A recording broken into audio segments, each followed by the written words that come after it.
Bem, amigos do Quinto Elemento, estamos de volta aqui no Oriente Médio, exatamente, para mais um Já Economia.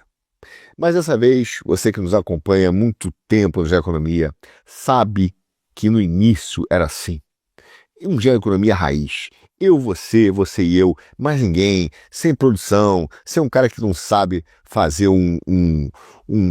montar equipamento. Mas não, a vida era boa. Aí inventaram esse negócio de produção. Tem que fazer não sei o quê, tem que fazer isso. A minha vida virou isso que você acompanha.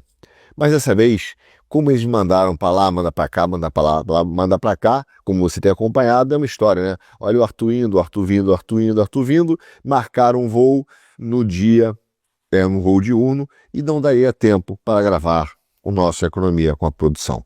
Então, para que você não perca o nosso GEL, eu farei o nosso GEL Economia no estilo raiz, à meia-noite. Pode ser que eu durma no meio, brincadeira. Mas até porque eu estou tomando meu chazinho de camomila, sem abatanado, sem ovos Benedict. Enfim, esta é a vida. Mas também sem lista de agradecimentos. Porém, eu não vou deixar de falar de um, porque eu estava mexendo aqui no meu celular e vi essa mensagem, para você ver, ao vivo aqui, né? Como nós lemos, eu leio todas as mensagens. Eu levei uma bronca aqui do nosso querido Emerson Luiz Brito Moraes, que falou: Arthur, quero um outro abraço, porque você errou o nome da minha esposa. Mas não é, meu cara, sabe o que é? A produção não sabe nem fazer uma lista de nomes. É um sofrimento, meu cara. Você errou o nome da minha esposa, responsável por eu comprar o canal. Uma vergonha, né? A produção faz isso. Então eu estou aguardando aquele abraço para Luciana e o Emerson de Cuiabá. Foi tão especial esse abraço que foi só para você. E não vou deixar de dar um abraço para Flavinha, que sempre mandou mensagens, para Cris Calisto, que dessa vez não comentou, mas vou mandar um abraço. Enfim, vamos lá, meu caro, vamos falar de geoeconomia, vamos falar dele, o assunto principal da geoeconomia, Donald Trump. E nós vamos fazer hoje, vou tentar fazer, uma coisa que eu também recebi nos comentários. Um pedido de tentar compartimentalizar melhor o Já Economia. Então vamos fazer isso por etapas. Falaremos hoje sobre Trump, sobre o ataque dos cartéis, principalmente o ataque aos cartéis, e o que significa verdadeiramente que está por detrás dessa estratégia do Trump, que não necessariamente é tão bonzinho quanto parece, e por fim também sobre a importância e a estrutura desse sistema, principalmente o papel da China e da Ásia. Vamos lá, parte 1, meu caro. O que está por detrás da guerra dos cartéis? Aliás, dos cartéis hoje vai ser uma doideira, né? Cansado, vou errar pra caramba. Eu errei, né? Eu já errei, comecei errando na compartimentalização. Vamos falar dos cartéis. Vamos falar da nova doutrina Monroe, ou melhor, da doutrina Donald, de Donald Trump. Aí sim falaremos do que tem por detrás dessa estrutura na China e na Ásia. Então vamos logo ao ponto, parte 1, o que tem por detrás, né, dessa estrutura dos cartéis. Primeiro, vamos contextualizar. Nós vimos, né? Dessa vez a OFAC, que é o Escritório de Controle de Ativos Estrangeiros, lá do Tesouro Americano, meteu na lista negra antidrogas, conhecida como a famosa lista Clinton, o Petro, a primeira-dama, que é a Verônica Alcocer, e o seu filho, que é o Nicolas Petro, e o ministro do Interior, Armando Benetti. Bom, o Scott Bessent disse que o Petro, lá da Colômbia, chegou ao poder após a produção de cocaína ter chegado no seu nível mais alto em décadas, meu caro. Ou seja, para o Bessent, o Petro inundou os Estados Unidos e envenenou os americanos. Ou seja, para ele, Petro permitiu um crescimento dos cartéis de droga e se recusou completamente a combater. Bom, se o cara for usar esse parâmetro, eu tenho que dar uma colinha pro Bessent, né? Que tem mais gente fazendo isso. Bom, mas o escritório de Bessent, ele garantiu, então, que o Petro, né, concedeu inúmeros benefícios para organizações terroristas e E sob a ideia, né, sobre aquela esfera de proteção de direitos humanos e da criação do conceito de paz total, ele acabou permitindo níveis recordes de cultivo de coca e de produção de cocaína. E esse comportamento, segundo o Benson escreveu, esse comportamento errático acabou distanciando, né, Bogotá dos seus parceiros, especialmente depois de ter se aliado ao cartel dos Solis e ao regime narco-terrorista de Nicolás Maduro. Bom, é claro, meu amigo, que a geopolítica, a gente sabe, não é sobre quem é bonzinho nem quem é malzinho, mas é uma análise concreta da estrutura da realidade política, dos seus movimentos, para que a gente possa entender realmente como a coisa acontece e o que tem por trás, dentro de objetivos estratégicos de longo prazo. Nós não temos que tirar dessa análise um juízo moral ou torcida na análise. Tá? Então, por que eu estou fazendo esse rápido aqui disclaimer? É porque essa dinâmica do narcotráfico, ela acaba sendo muito mais importante e relevante do que parece. Primeiro, a gente tem que lembrar que o narcotráfico é um negócio que hoje envolve mundialmente 950 bilhões de dólares anuais. E na grande maioria desse volume é em dinheiro. É o negócio mais lucrativo do mundo. E o seu controle, o controle dessa indústria é disputado não é nas favelas, somente nas favelas, ou nas ruas do México, ou de Bogotá, enfim, não. Mas também dentro da própria CIA, onde parte da CIA e parte da DEA, né, se enfrentam para ter controle sobre essa estrutura.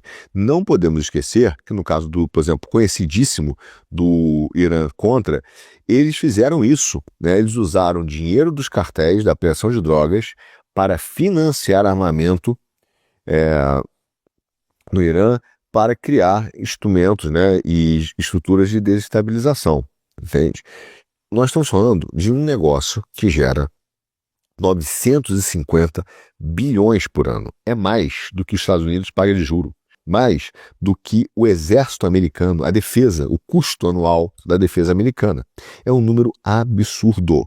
Os cartéis, né, eles simplesmente não são mais meras organizações criminosas. Eles são grandes e poderosos conglomerados transnacionais com operações diversificadas que envolve, como a gente já falou, inclusive hoje, contrabando de ouro, tráfico de pessoas, armas, investimento em empresas, na área de finanças, com o apoio dos bancos e uma série de outros investimentos. Uma rede logística brutal que penetra instituições em vários continentes e investe cada vez mais em tecnologia de ponta. Se você vir a série Narcos, você vai ver que teve uma hora conhecido esse caso, que é muito interessante, que o Pablo Escobar, ele resolve então trazer químicos da Alemanha para dar um jeito de pegar a cocaína e botar dentro da estrutura dos barcos que estão sendo exportados para os Estados Unidos, dissolvidos na Coca-Cola. Aliás, a série mostra que o departamento, né, de drogas americano não estava conseguindo entender como as drogas estavam penetrando dentro dos Estados Unidos. E aí, eles olhando vários dados, eles viraram e falaram assim, mas por que será que a Colômbia, que os Estados Unidos importam Coca-Cola? Não faz sentido a gente importar Coca-Cola. Então, isso chamou a atenção e foi quando eles fizeram a apreensão de um determinado carregamento, fizeram a análise e descobriram que ali havia a tal da droga, a cocaína, né, dissolvida. Ou seja, há muito tempo, os cartéis, é só um exemplo, já investem nesse tipo de construção de tecnologia. Não só para exportar, mas também como meio de, não só da forma para exportar a cocaína, heroína e outros, mas também da logística e até mesmo dos barcos de hoje. Eles envolvem e usam submarinos, meu caro. É uma coisa impressionante. Então, quando a gente fala de uma indústria deste tamanho, de 950 bilhões de dólares, a gente tem que entender que uma guerra contra os cartéis não é um esforço isolado por justiça, não é para garantir uma segurança nacional, mas é uma manobra extremamente calculada para redefinir o equilíbrio de poder global, que faz parte hoje de todos os movimentos que o Trump está fazendo em diversas áreas, diplomática, política, tecnológica, financeira, e, obviamente, uma indústria do narcotráfico que acaba, querendo ou não, né, é inevitável, se entrelaça com a economia global e com vários estados. Ou seja, o Trump entende que não é um problema meramente uma organização criminosa. Já viraram estados tomados pelo narcotráfico e de organizações extremamente complexas que não vão ser eliminadas de uma hora para outra. Ou seja, hoje ele pressiona não só o México e a Venezuela, mas ele acaba pensando num cenário onde todos esses cartéis não serão erradicados no primeiro momento, mas eles vão se tornar peças, peões manipuláveis para garantir uma vantagem em recursos críticos, nas terras raras, nas rotas comerciais, nos mercados emergentes, principalmente que passam e que levam droga para a Europa, e tudo isso acaba sendo estruturado como arma. Nós vivemos uma época em que tudo virou arma. Em particular, o Trump entende e vivenciou que até mesmo a crise do fentanil, a China, de alguma maneira, estava usando a droga como uma arma geopolítica. E isso, para ele, é muito claro. Nós temos um problema em que os cartéis e as drogas também vão se tornar em armas estratégicas de nação contra nação. Só que, o que aconteceu? A China usou isso com grande parte de alguns países da Ásia, inundando os Estados Unidos com drogas, não só os Estados Unidos, a Europa também, mas ao mesmo tempo também tentou erradicar no seu país o uso das drogas. Essa estratégia não é nova. O próprio século da humilhação que a China passa, e isso é um marco histórico importantíssimo, começa com a Guerra do Ópio. Então, eles entendem perfeitamente tudo o que tem de consequência quando você começa a usar as drogas como uma arma geopolítica e não como um mero fator individual das suas escolhas ou do vício. E no meio desse cartel chinês existe um grande sindicato chamado Sangor, que ganha uma relevância enorme pelo seu tamanho e pela sua relação com o Estado chinês. Bom, nós vamos chegar lá. Só que, além disso, o Trump entende que é necessário trazer liquidez para o sistema e retirar recursos dos bancos. Esses 950 bilhões de dólares anuais, obviamente, em dinheiro, depois eles são lavados e passam para dentro do sistema bancário. Isso é recorrente. Então é necessário retirar a liquidez, que é brutal, e tentar direcionar essa arma, né, para a China. Principalmente quando você tem uma disputa de influência entre China e Estados Unidos por uma área estratégica hoje para a China, que é a América Latina. Então o Trump vai tentar pegar esse cartéis da América Latina e América Central para poder continuar apontando para a China e para a Ásia, mas agora utilizando esses caras como um canhão. E ao mesmo tempo, esse é o grande interesse da CIA e do DNA, do DEA. Tá? Ou seja, o Trump quer usar os cartéis para garantir a droga como arma contra os asiáticos e chineses e, ao mesmo tempo, enfraquecer os bancos. A gente não pode esquecer que hoje a maior produção disparada, as áreas de maior produção disparada de drogas são América Latina e Ásia. Então, as agências normais como a CIA e o DNA, hoje, eles têm um papel que ainda o Trump não conseguiu entender direito, que há muito tempo é um problema desde a sua fundação. Se você viu os dossiês históricos do Kim, é isso que ele faz. Ele faz um levantamento completo, e eu já fiz alguns aqui também, por uma outra abordagem, de como a CIA, por exemplo, atuou muitas vezes utilizando maneiras ilegais, operações de desestabilização, drogas como arma para atingir os seus objetivos geopolíticos. Então, muitas pessoas pensam que CIA e DNA são guardiões da lei. Mas, às vezes, eles atuam como concorrentes vorazes, meu caro, pelo controle de um negócio que gera uma riqueza maior do que muitas nações. É um negócio de 950 bilhões de dólares. Né? É uma estrutura de produção não oficial de armas e de uma estrutura de guerra. Os traficantes hoje, meu caro, eles operam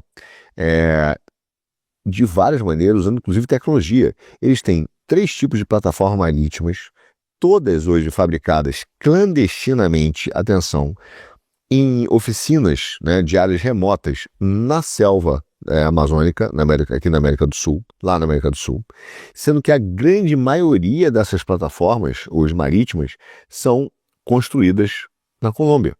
Mas também elas foram descobertas, né, algumas instalações de produção disso, em países vizinhos. Esses caras usam lanchas super rápidas. Eles usam semi-subversíveis, né, e submarinos de fabricação nacional. Esses caras usam um barco chamado Go Fast.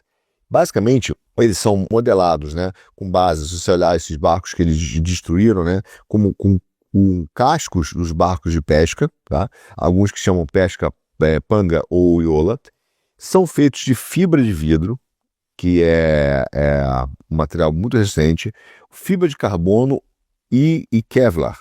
E esses barcos, eles são projetados para segurar, para aguentar grandes cargas de drogas ilegais. E atingem, meu caro, até 150 km por hora. Tá? Normalmente esses caras usam, e isso é importante, vou dar um dado aqui, mas você vai entender por quê, 2 ou 3 motores, que chamam motores de popa, que geram até 750 kW. Tá? Ou, às vezes, eles usam 2 motores internos. O que importa hoje é que, e por que eu estou falando dos motores, é porque grande parte desses motores vem do Japão, e a gente vai chegar lá.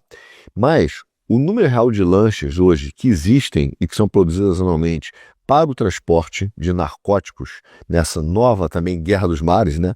Ele não é conhecido, não é um número dado, mas estima-se, o próprio Estados Unidos estima que existem milhares que estão sendo produzidos anualmente. Não é um ou outro, existe uma indústria que produz isso. Além disso, eles usam uma coisa chamada semi-subversível, que é feito de fibra de vidro e também, às vezes, usam aquisita não madeira. Esses caras, nesse semi-subversível, tem uma tripulação, às vezes de 3 ou 4 pessoas. Não sei se você lembra, chegaram até a achar um no Brasil, né? Uma vez. Esse semi-subversível opera como se fosse uma pequena parte de um navio, né? Acima da superfície, e ele é projetado para evitar detecção. Veja, ele é projetado para não ser detectado.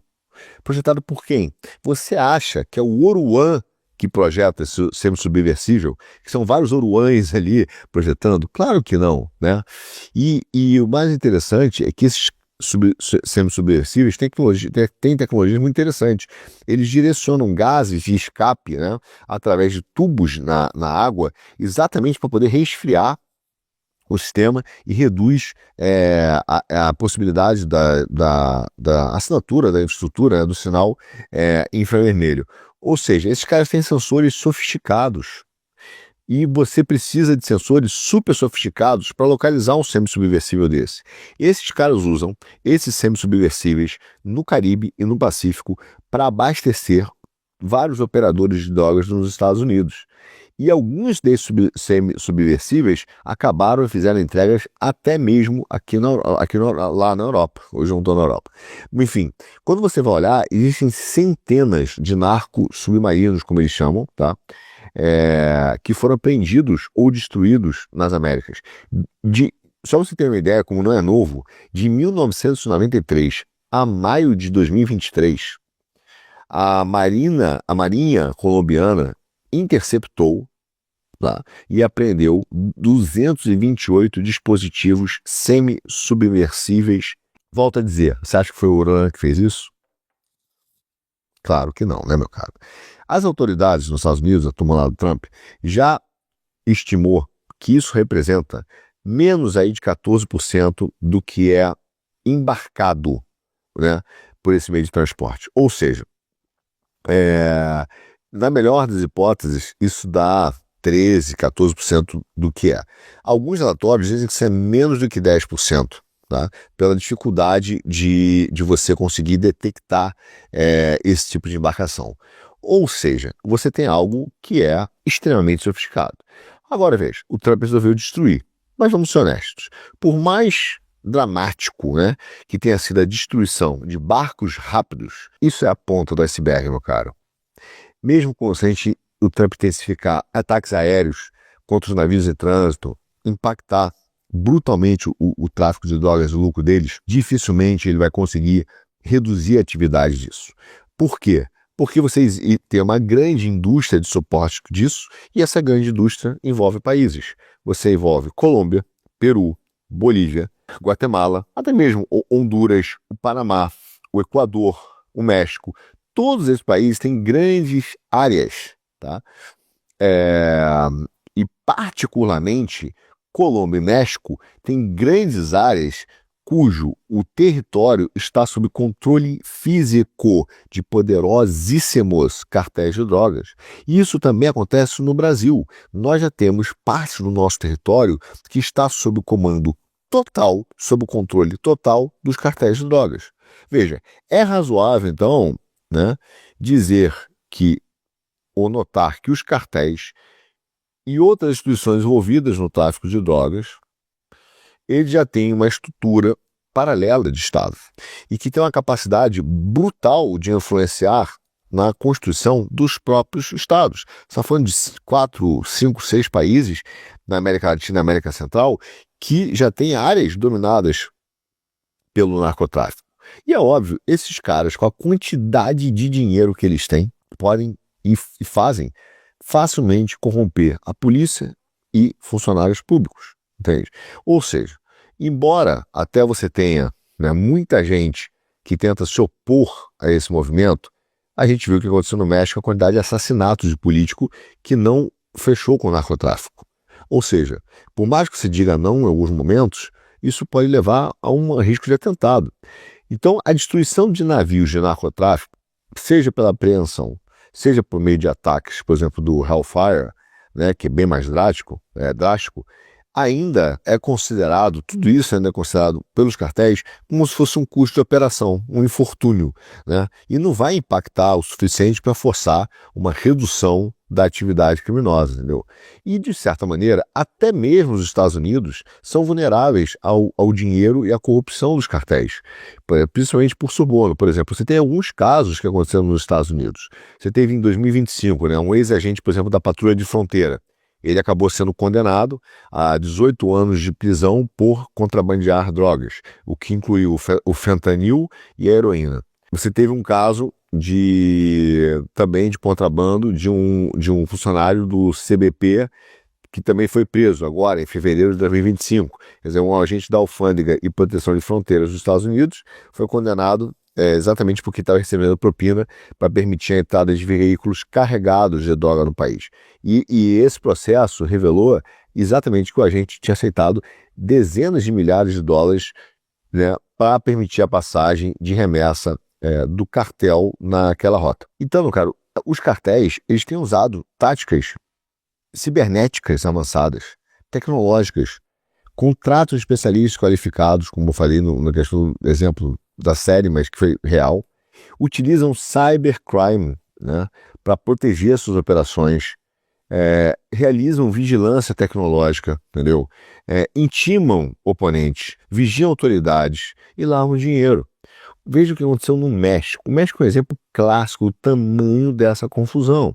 Você teve no ciclo eleitoral de 2023 a 24, você teve candidatos que foram assassinados. 37 candidatos foram assassinados. Figuras políticas que estão em torno também dos candidatos. Total de 63 assassinatos, né, em apenas um ano. Quer dizer, esse ciclo do México, ele acabou sendo, por exemplo, ano passado, considerado o mais mortal da história moderna do México, né? Figuras políticas locais já foram alvos por tentar se associar ao crime organizado, né, da polícia, mas os caras prendem um, na eleição seguinte tem outros. Então você vê que existe uma relação entre narcotráfico, bancos e a política que representa uma força extremamente forte, principalmente porque ela é apoiada por hoje estados que se tornaram narco-estados, né? E isso é o caso, a Venezuela e hoje um pouco da Colômbia, é um caso clássico.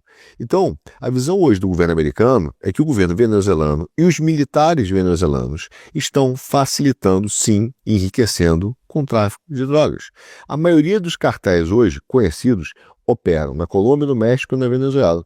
E esses caras hoje enfrentam e tentam, né, montar políticos que são governos hostis aos Estados Unidos. Então, quando Trump chama o Petro de traficante ilegal de drogas, ele não está equivocado. E ele está certo em cortar o financiamento de dinheiro para esse tipo de país. Só que olha que cortou a assistência externa, né? Mas olha que curioso, a Cláudia Sheinbaum, lá do México, imediatamente se levantou contra e fez uma crítica à questão do Petro. E também disse que seria um absurdo o Trump enviar tropas americanas para o México, por exemplo, para lá, e também, se fosse o caso, para o México, para combater o tráfico de drogas. O fato é que, quando existe essa gritaria, tanto dos direitos humanos da ONU, quanto desses presidentes, eles, de certa maneira, estão acobertando os cartéis e eles se sentem protegidos politicamente numa eventual intervenção militar dos Estados Unidos. A Venezuela, né, é um caso ainda mais grave porque a gente sabe que houve fraude na eleição venezuelana. Então, além de ser um cartel, ele ainda é um cartel sem reconhecimento popular. Então, talvez isso, por trás da estratégia do Trump, permita que ele veja o Maduro como um alvo mais fácil de ser derrubado, entendeu? Porque o apoio da Venezuela, hoje, ou do Maduro, na verdade, se dá pela Rússia e pela China, e nenhum dos dois países vão se meter dentro da América Latina para salvar o Maduro. Isso não vai acontecer. Então você tem uma estrutura hoje que o Trump olha e fala, existe uma relação muito grande dos cartéis com os estados, isso é óbvio, com os bancos, uma movimentação enorme, uma indústria tecnológica enorme, mas quando você olha a configuração geopolítica, o Maduro, ele não tem apoio popular. E, de verdade, é uma eleição fraudada. Tem uma parte da população, mas não é a sua totalidade. Derrubar o Maduro e começar a desmontar o Estado, do narco-Estado, seria, começando pelo Maduro, o gesto mais razoável que obrigaria o Washington, né, a ter uma inteligência em voltar a controlar, que é a parte da nossa discussão que a gente vai entrar já já, na América Latina. Então veja, a visão do Trump é muito simples. Ele quer sim perturbar e redirecionar essa estrutura de produção e exportação, tirar dos Estados Unidos e devolver esse problema para a Ásia. Ele não quer mais a droga nos Estados Unidos, ele vai combater o narcotráfico, os cartéis, mas vai utilizá-lo para direcionar isso como instrumento geopolítico para outro lugar. O foco hoje militar dele, que ele está usando, se você olhar os focos de controle dos Estados Unidos, são na sua maioria patrulhas, né? Em mar aberto. Só que ele está começando a fazer movimentos que começa a apontar para controlar o que nós chamamos de pontos-fontes, ou seja, áreas específicas. E isso, para poder acabar com esses pontos-fontes, onde a droga é produzida, ele vai precisar das forças de operações especiais dos Estados Unidos e de algumas unidades especializadas em combate ao narcotráfico, tá? Por exemplo, as próprias equipes da CIA e do DNA, para conduzir essas incursões, né, de baixa visibilidade, né, mas tem um alto impacto, porque você não vai ter o exército em si, mas você vai ter uma força militar atuando com alto impacto, mas sem ser percebido, em áreas isoladas de governança fraca, né? Para estourar laboratórios clandestinos, canteiros de obra, que produzem esses semi-submersíveis e também os submersíveis. Então, ele precisa cada vez mais de utilizar inteligência para poder começar a alterar a estrutura logística e de construção desses cartéis e ao mesmo controlá-los para que eles não cheguem para os Estados Unidos e comecem a redirecionar o seu negócio. Obviamente, isso vai passar por um outro fator, que eu disse para vocês há pouco, que é o fornecimento de motores de popa. Se esses caras são essenciais para a navegação rápida e também são usados nos semi-submersíveis, não sempre, mas são usados também, é simples, é só olhar que a maioria dos motores de popa hoje é produzido nos Estados Unidos e no próprio Japão. Ou seja, todos esses motores maiores que 150 cavalos são produzidos, por exemplo, pela Yamaha, pela Mercury, pela Suzuki, pela Honda e pela Tohatsu. Então, hoje, no motor de polpa, não existe menor controle de exportação desses motores, nem um sistema para acompanhar a venda deles. Então, eles são vendidos por meio de distribuidores, na sua grande maioria, sem nenhum tipo de controle, entendeu? E nenhum deles, até mesmo, nem os Estados Unidos, nem o Japão, nem sequer pensou em restringir o comércio desse tipo de produto. O fato é que isso vai mostrando o que tem um pouco por trás, por detrás das intenções de alguns movimentos, tá? Agora, o Departamento do Tesouro americano sugeriu fortemente, então, que os Estados Unidos começassem a impor controles especiais sobre alguns desses sistemas e que o FBI e o Departamento de Estado abrissem um sistema de gestão de exportação, por exemplo, para garantir que esses motores não chegarão, por exemplo, aos cartéis e também, se você olhar, usinas de energia externa também não pudessem chegar aos cartéis. Isso faria com que houvesse um estrangulamento econômico e de infraestrutura, né, dentro da estrutura de transporte dos caras. Mas isso ainda não foi feito. Né? Isso não foi feito. Porque você ainda não tem, eu acho, honestamente, uma possibilidade de enfrentar de uma vez só um sistema tão poderoso quanto essa estrutura se tornaram. Tá? Então, essas operações que eles estão montando, nesse momento, era para começar a alterar o ciclo logístico, desmontar alguns narco-estados e redirecionar esses grupos para determinados países em função da guerra de governança que nós vivemos. Veja, isso é um outro ponto importante. Nós ainda estamos, você que está nos ouvindo e pediu para que eu fizesse isso em etapas, falando ainda do que tem por detrás da importância dos cartéis. Porque ela combina com a saída, né, a retirada da força do setor financeiro dessa história, né, que os cartéis são, esse montante é importante para o mercado financeiro, serve para compensar parte dos problemas de custo operacional que os Estados Unidos têm. Não estou dizendo que ele vai virar produtor de droga não, tá? Estou dizendo que tira da liquidez bancária, que é o seu inimigo, e começa a redirecionar da droga interna para quem produz isso do outro lado, que é a Ásia.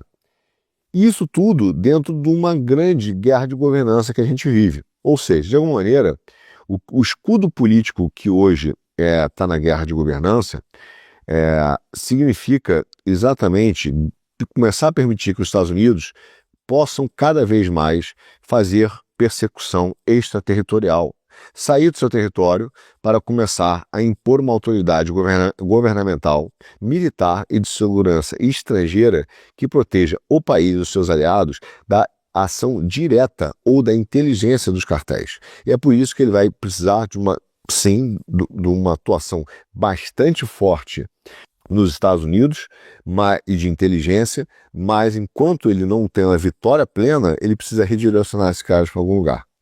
Tá? Ou seja, cada vez mais ele vai começar a montar uma estratégia que vai destruir a credibilidade política e as estruturas políticas de proteção dos cartéis. Ou seja, esse escudo de segurança dos cartéis que acabaram usando as nações como um instrumento de alavancagem e de proteção. Ou seja, o Trump vai precisar garantir, começar a blindar as suas estruturas logísticas para que as coisas não cheguem lá e, ao mesmo tempo, ele precisa esvaziar o poder político de estados que dão força e cobertura a esses cartéis. E não se enganem, um estado que chegará e terá essa conta é o Brasil. O Brasil chegará a essa conta, porque o Brasil protegeu demais os cartéis de drogas. E isso tem a ver, novamente, com a Magnitsky e com a posição do judiciário nessa proteção jurídica que se deu aos cartéis. Inclusive, a participação enorme de juízes de todas as instâncias, querendo ou não, proibindo operações. A gente já sabe, eu não vou entrar em muitos detalhes nesse aspecto, mas é sem dúvida.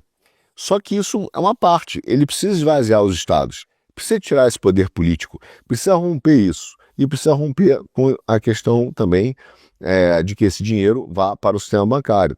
Então ele precisa criar um Estado de colapso político de algumas nações, sim. Nações se tornaram narco-estados. Só que não se trata só disso. O Trump precisa garantir a influência total na América Latina. Veja, e por isso que a operação de cartéis era muito importante, porque a forma como a China está entrando na América Latina, ela tem algumas vertentes. Ela tem a vertente de compra de ativos estratégicos, ela tem a vertente de compra de alimentos, ela tem a questão de entrada de imigrantes. Essa entrada de imigrantes, ela está diretamente relacionada aos cartéis. Em que sentido? Você vai ver, né, a gente vai falar aí sim com mais profundidade já já, é que, por exemplo, a entrada das drogas na Europa se deu através de restaurantes e imigrantes que vinham abrir restaurantes vietnamitas e chineses e vendiam comida, mas junto com isso eles se aliaram à máfia das drogas. Não, e isso aconteceu vindo dos vietnamitas e hoje também de indianos que recebem as drogas do Paquistão. Então você tem esse movimento. Então, mas voltando agora à América Latina, a China ela tem uma influência de diversas maneiras. Assim como ela usou a política de drogas e a política de apostas para controlar a população, por exemplo, no caso do Canadá, através do famoso caso dos cassinos, que pertenciam à máfia chinesa, que tinham os cassinos e as drogas, eles também fizeram isso no Brasil. Então, o Trump entende que aquela questão que hoje trata-se a América Latina é que ele olha e fala assim, isso está muito perto da influência chinesa. Se a China quer ter influência lá na Ásia, vou começar a tirar os caras daqui. Tanto que você teve, até mesmo o Charles Kirk, né, antes de falecer, ele falou que bom que nós vamos usar a nossa força militar para começar a fazer operações dentro do Ocidente. E não mais só ficar fazendo no Oriente Médio. Começar a usar a força militar para combater cartel. Por quê? Porque isso garante também influência geopolítica e influência estratégica. Então ele precisa garantir não só a influência na América Latina, ele precisa garantir a influência na América Latina de forma total. E é por isso que muitas dessas conversas do Lula com o Trump não vão chegar a lugar nenhum, porque não adianta o Lula oferecer terras raras para o Trump. Os Estados Unidos, para eles não basta que ele tenha alguma coisa, ele tem que ter, o amiguinho tem que deixar de ter. O que eu quero dizer com isso? A China tem que diminuir a sua influência na América Latina.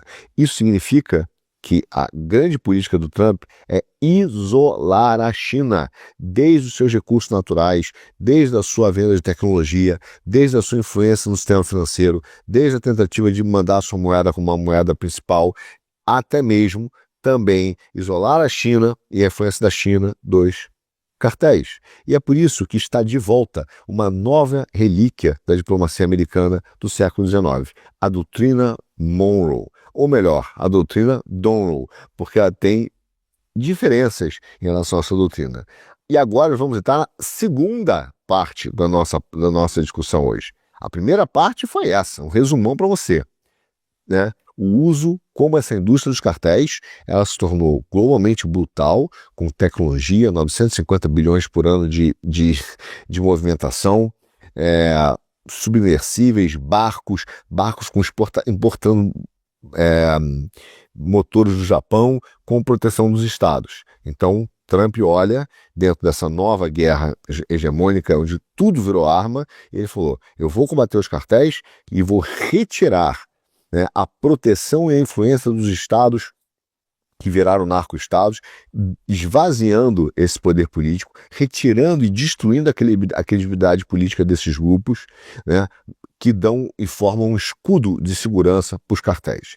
Esses caras, no momento em que eles tiverem essa queda de proteção desses estados e começarem também a ser perseguidos, terão que redirecionar suas estruturas logística e financeira para outros mercados, apontando a venda desses problemas para a Ásia. Tá? E isso tem a ver exatamente com a grande ponto hoje do Trump na América Latina, que é essa doutrina Donroe. Mas o que seria a doutrina Donroe? Na verdade, 2 séculos, né, depois que o presidente James Monroe ele chegou a alertar que as potências estrangeiras tinham que ficar fora, né, da América Latina, ou das Américas, né, surgiu uma doutrina homônima, meu caro, e surgiu no TikTok.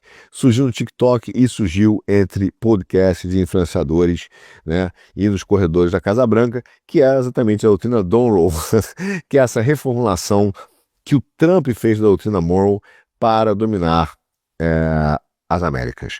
Isso começa com a retomada do Canal do Panamá. Brincou, né, aquela brincadeira, mas que ele está falando sério, tornar o Estado, o Canadá, o 51º Estado americano, e começou a aplicar também uma pressão extraordinária para que vários países da América Latina se alinhem com a sua agenda de segurança, né? Então, alguns funcionários do Trump apelidaram isso de doutrina Donald, né?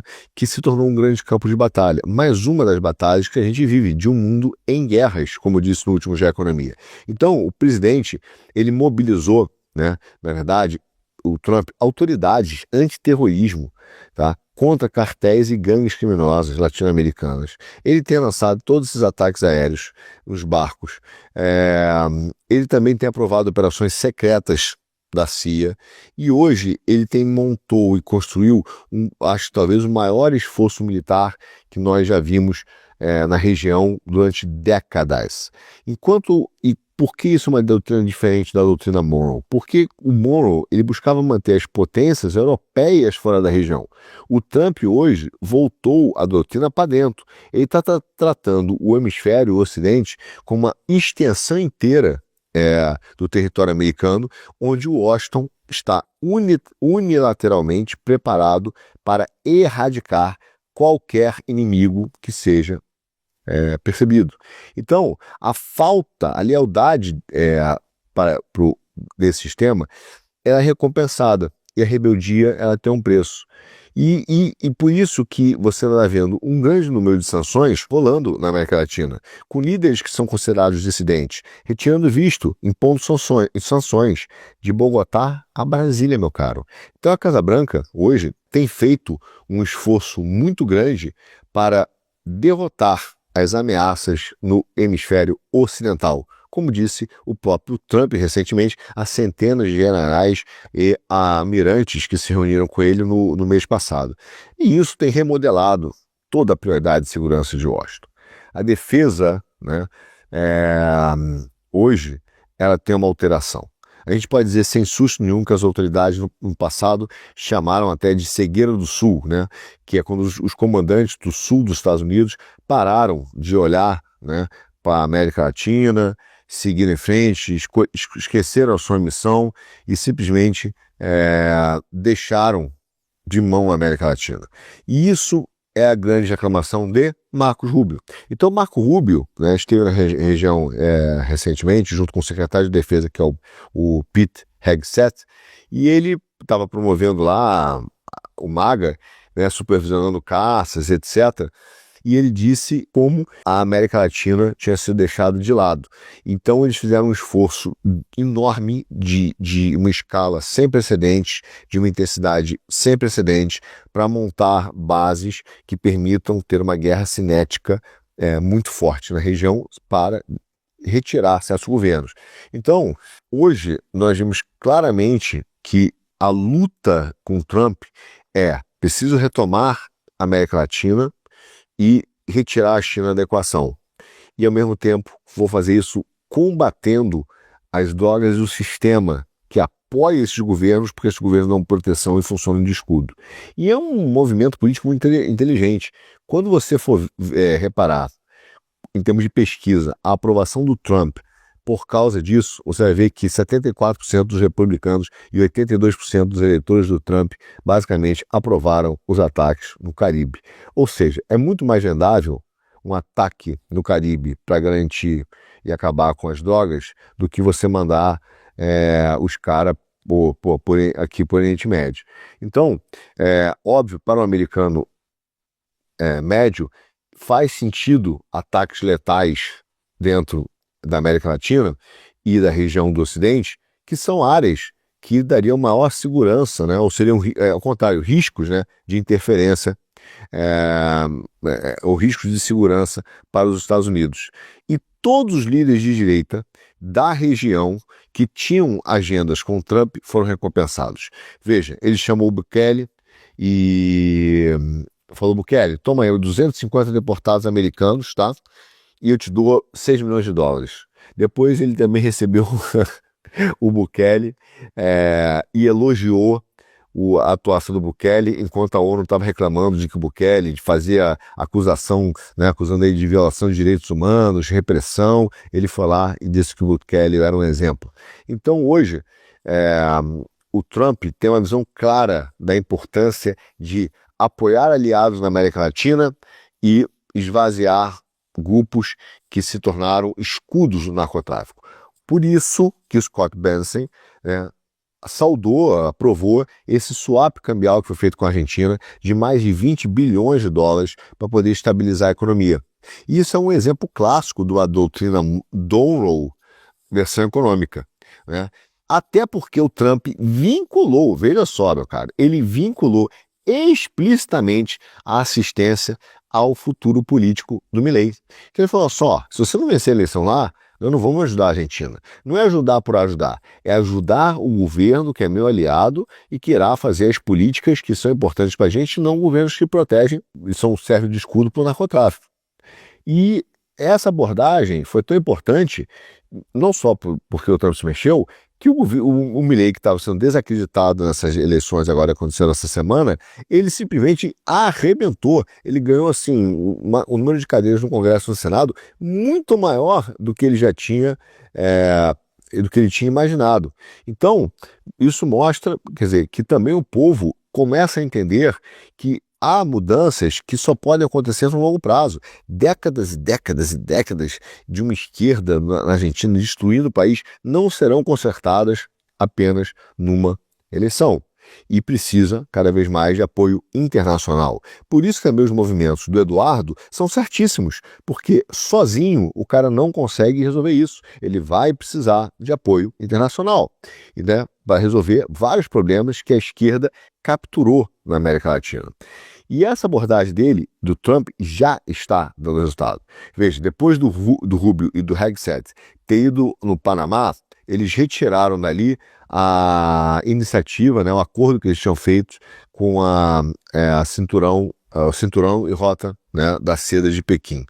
E, ao mesmo tempo, também houve uma redução do número de entradas de emigrantes, atenção, isso é muito importante.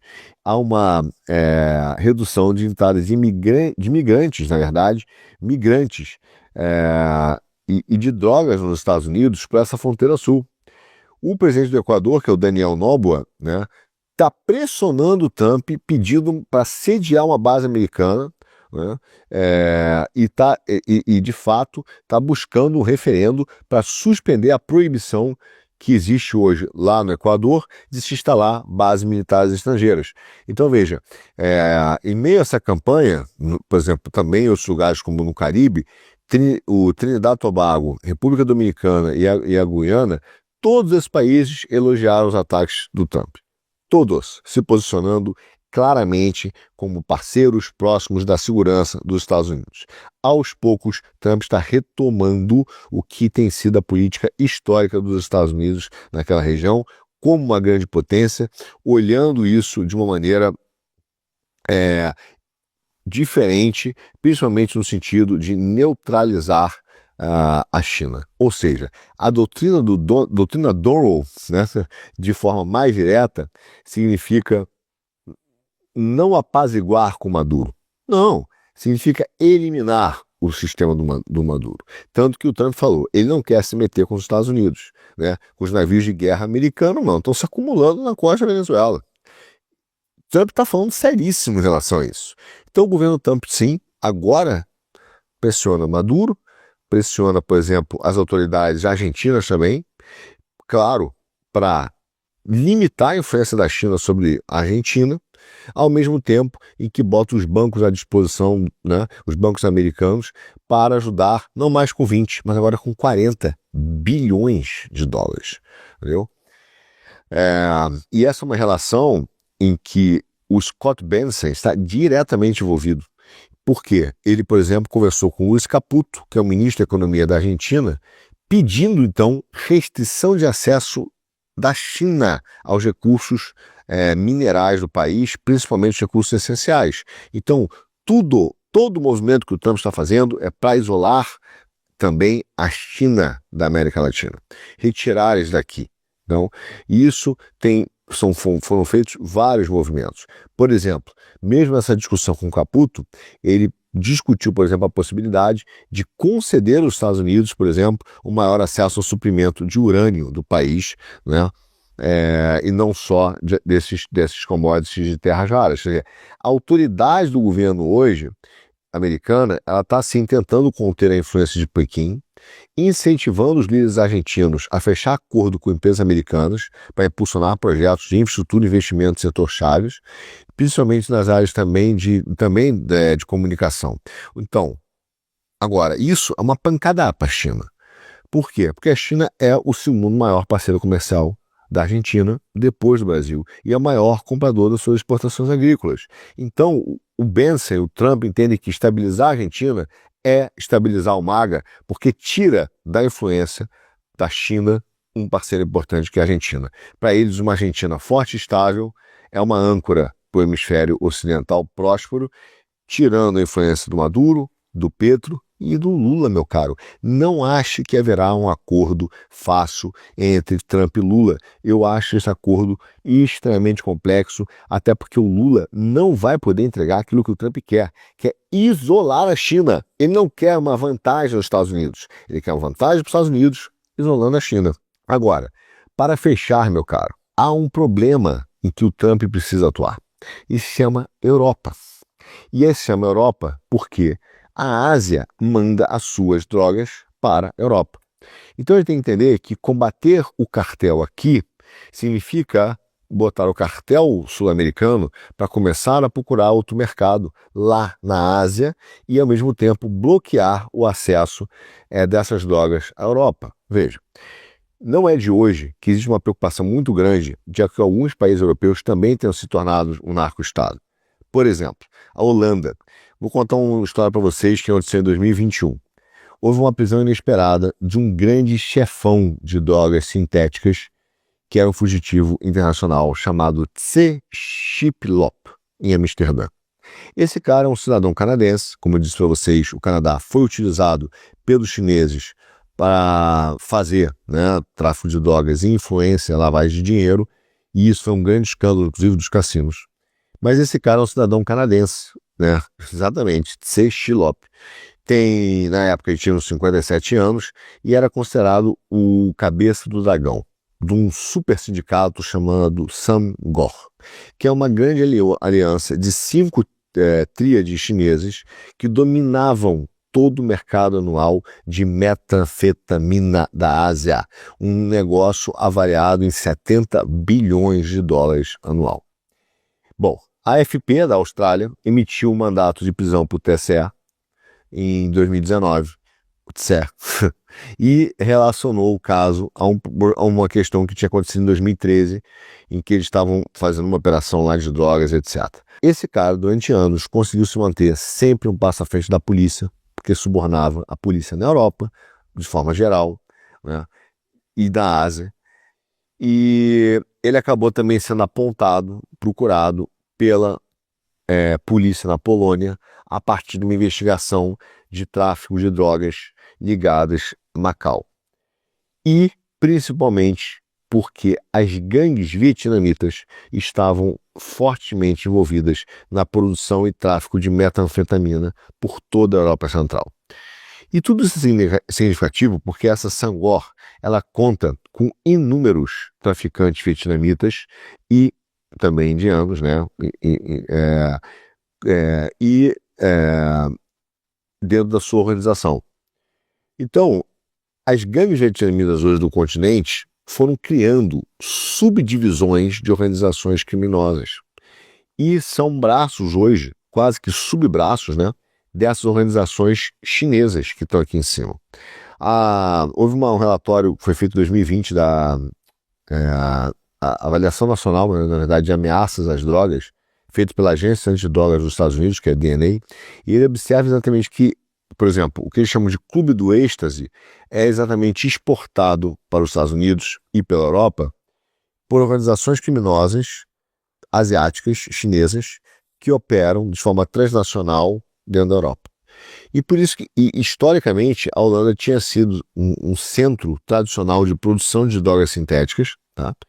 o que é um negócio de bilhões de dólares, e que basicamente ela foi aos poucos sendo também capturado, né, para ser um ponto de distribuição de droga, quase que um novo narco-estado na Europa.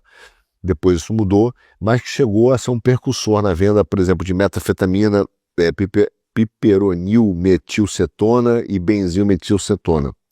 Então, quando você vai ver, todas essas indústrias de drogas que chegam na Europa, hoje elas operam vindos de chefões do crime na Ásia, principalmente em Hong Kong, Macau e Taiwan. E esse é o maior problema com esse grande sindicato chamado Samgor. Além disso, existiam braços dessas empresas em Nova York. Então isso era produzido nesses 3 países, mandado para a Europa, da Europa para Nova York. E isso das gangues asiáticas. E das gangues latino-americanas, essa produção vinha pelo mar, principalmente Colômbia e Venezuela. Então veja, essa produção de drogas foi criando um universo de tomada do Estado holandês e também da criação, junto com ele, das drogas, de também uma nova indústria de jogos de azar, onde toda essa máfia chinesa se baseia nos jogos de azar, olha o tigre aí, e no mercado de heroína branca. Tá? Então, esses caras, hoje, entram dentro da Europa e são braços permitidos pelo governo chinês, não se iluda disso, desde que não jogue essa droga interna, e eu vou explicar por quê, mas permitidas pelo mercado chinês para poder exportar e usar toda essa estrutura financeira como estruturas de captação, mas também armas, né? Guerras geopolíticas. E foram construindo laboratórios mesmo.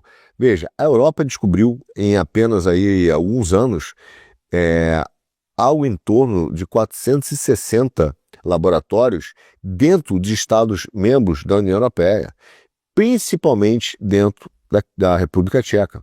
É uma coisa absurda. Tá? Então, você tem um número brutal de usuários de drogas e de uma estrutura de funcionamento que passa pela Europa e Estados Unidos. Para o Trump, essa visão é clara. Fala, eu tenho um problema de tráfico de drogas que vem da América do Sul e de parte da Ásia. Então, se a China começa a monopolizar esse negócio, fazer uma influência na América Latina, tá? Em várias áreas, aí eu não vou entrar em todas as áreas, que faz parte da nossa economia, mas inclusive do mercado de drogas, utilizando os estados como barreira e escudo, será impossível conseguir combater seriamente o tráfico de drogas e a utilização de drogas como arma dentro dos jogos americanos. E esse é um problema que afeta vários países. Veja, o Japão hoje é um dos mercados de metanfetamina mais lucrativos do mundo. A máfia lá, que é Yakuza, ainda, desde a Segunda Guerra Mundial, né, utiliza e vende a metanfetamina por um preço extremamente caro. É mais caro, inclusive, que outros mercados.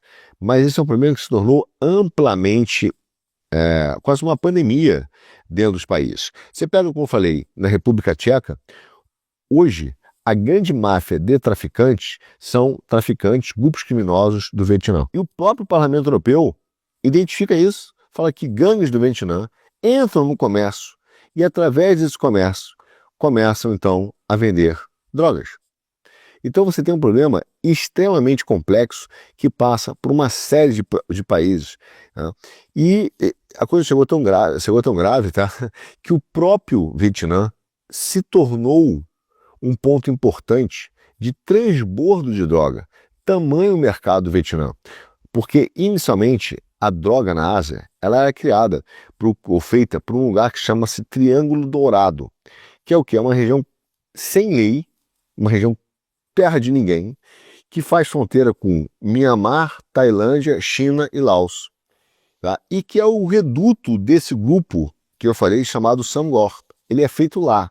Só que a quantidade de droga ficou tamanha na Europa que parte dessa produção era escoada para o Vietnã e do Vietnã jogado como transbordo para regiões da Ásia e para a Europa. Recentemente, a polícia vietnamita, né, encontrou algumas toneladas de drogas que seriam distribuídas para Taiwan, Filipinas, Malásia, Coreia do Sul e já, por último, na Europa. Quer dizer, você vê o tamanho desse mercado e o quanto ficou grande. Agora, por que o Trump está tão preocupado também com a Europa? Ele entende que isso é uma grande sacada. Ele entende que, mais do que nunca, do mesmo jeito que a cultura foi um instrumento de conquista da esquerda e de tentar desvirtuar, né, o Ocidente através das políticas woke, não tenha dúvida que a droga é uma dessas políticas. Então ele precisa combater o tráfico de drogas e precisa tirar o narco-estado. Ele precisa tirar a esquerda do poder.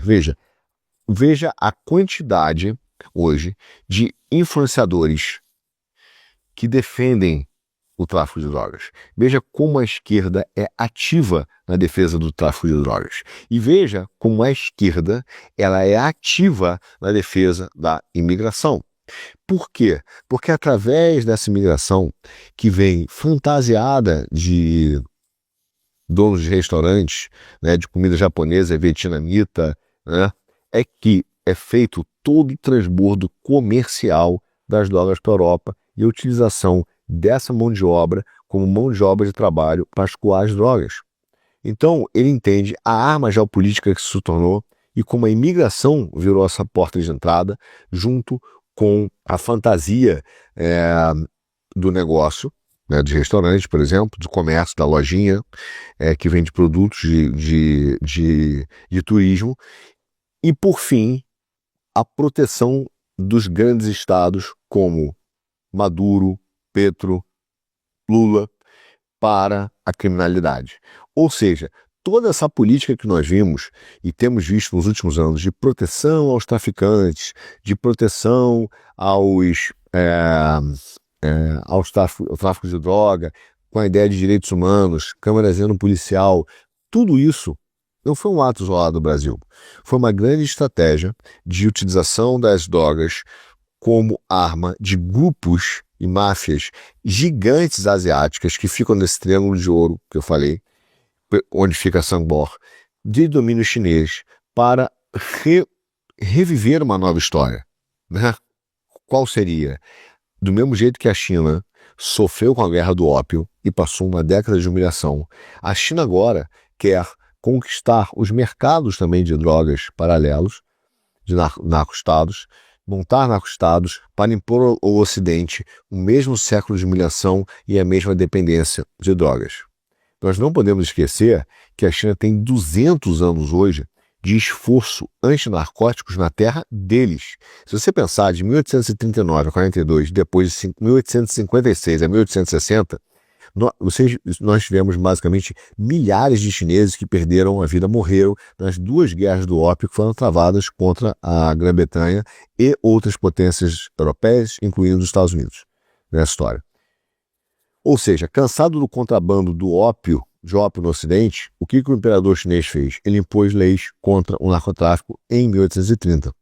Então as forças europeias naquela época, mais poderosas, enfiaram cacete nos caras e venceram as guerras do ópio, estabelecendo uma série de tratados comerciais que foram considerados tratados comerciais desiguais, e cuja primeira fase desses tratados foi imposto de 1842 a 1844.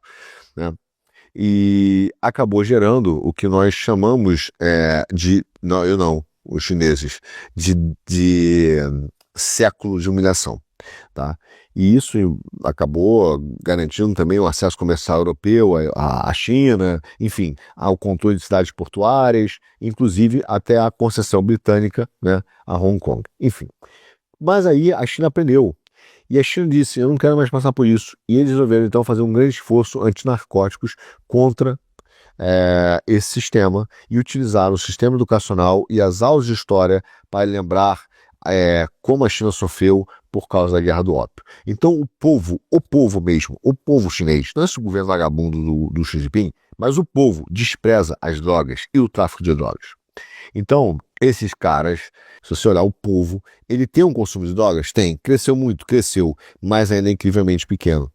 E essa é uma das grandes sacadas do Trump. Ele percebe que a China, quando país, utiliza o tráfico de drogas como arma, do mesmo jeito que o ópio foi usado contra eles. Mas o Trump entende que o povo chinês, o povo, é contra as drogas. Uma guerra contra as drogas teria amplo apoio se esses caras soubessem, evidentemente, né? Porque nem sempre a informação chega no povo, por motivos óbvios. Mas teria tem um grande apoio do povo chinês. Então, por que exatamente o povo chinês despreza as drogas e o tráfico de drogas? Né? Diante disso, meu caro, é que as autoridades chinesas, né, têm muita dificuldade de fazer um discurso clássico do tipo, esse problema dos opioides sintéticos é problema dos Estados Unidos, não tem nada a ver com isso. Porque a sua população é contra o fentanil. Ou seja, eles vivem uma vida dupla nesse governo, em várias formas. Né? Eles dizem isso para o povo, mas ao mesmo tempo incentivam essa produção de droga via Sangor. E utilizam toda essa estrutura para poder continuar influenciando, né, no mundo, em outros países, e usando agora a América Latina como mais um braço desse grande cartel de drogas que existe por aí. Ou seja, nessas fases que nós estamos vendo aqui, tem 3 coisas que envolvem a questão do narcotráfico. A primeira, Trump está combatendo os caras, mas sabendo que ele está, nesse momento, cortando certas áreas de acesso e combatendo o poder político que protege os grandes cartéis na América Latina e depois na América Central. Começando por Maduro, Petro, chegará no Lula e chegará em outros países. Porque ele tem uma visão clara que o que existe é uma proteção, né, um escudo que é dado ao narcotráfico. Esse escudo ele é dado pela política, ele é dado pelos países, pelos narco-estados. Só que esse escudo agora está recebendo uma influência chinesa nas drogas e no jogo. E isso tem invadido a América Latina, colocando os Estados Unidos em uma posição de extrema fragilidade no médio prazo para a segurança nacional. E é por isso que ele tem que adotar uma política combativa se não eliminar os cartéis, porque ele não consegue, como eu disse para vocês, pelo tamanho dos cartéis, é pegar e começar a retirar os estados, esses governos que protegem o narcotráfico, esses juízes que protegem o narcotráfico, que estão mais preocupados em prender empresário do que prender traficante. Então, e redirecionar essa estrutura para combater o narcotráfico chinês lá no Triângulo de Ouro, formado pelo Sangor, bloqueando esse transbordo de drogas para os Estados Unidos, seja pela América Latina, seja pela Europa. Ao mesmo tempo, isso significa que ele tem uma nova doutrina. É a doutrina Donald. A América Latina tem que ter influência minha. Eu não tenho que me dar bem somente com ela, ou me dar parcialmente bem com ela. Eu tenho que ganhar e a China tem que sair daí.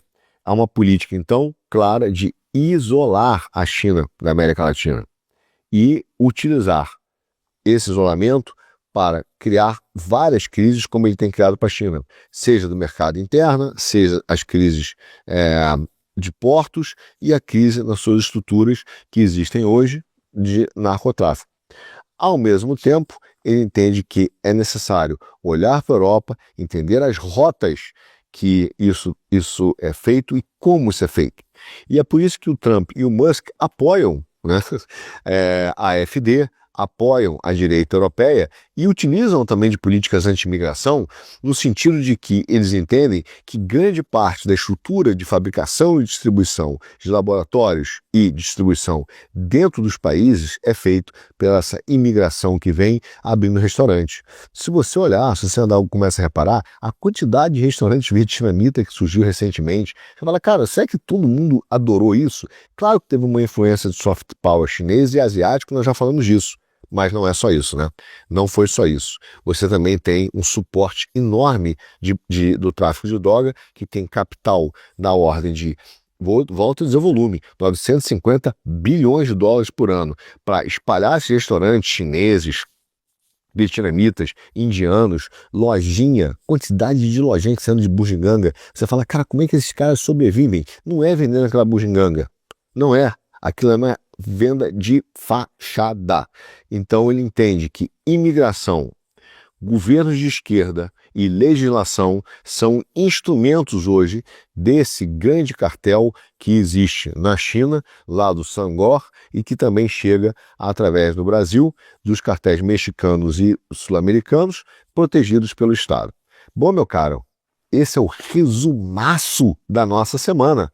E esse é o ponto central, porque isso é relevante até para a conversa que Trump teve com Lula.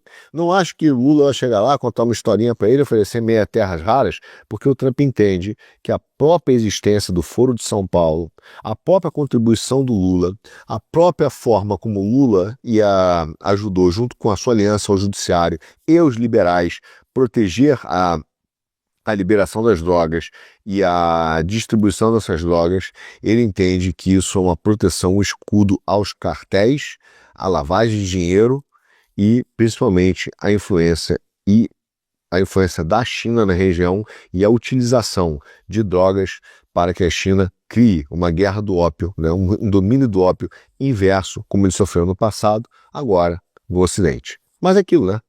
Se isso vai dar certo ou não, você já sabe. Será assunto para o próximo não, um dos nossos próximos Já Economia.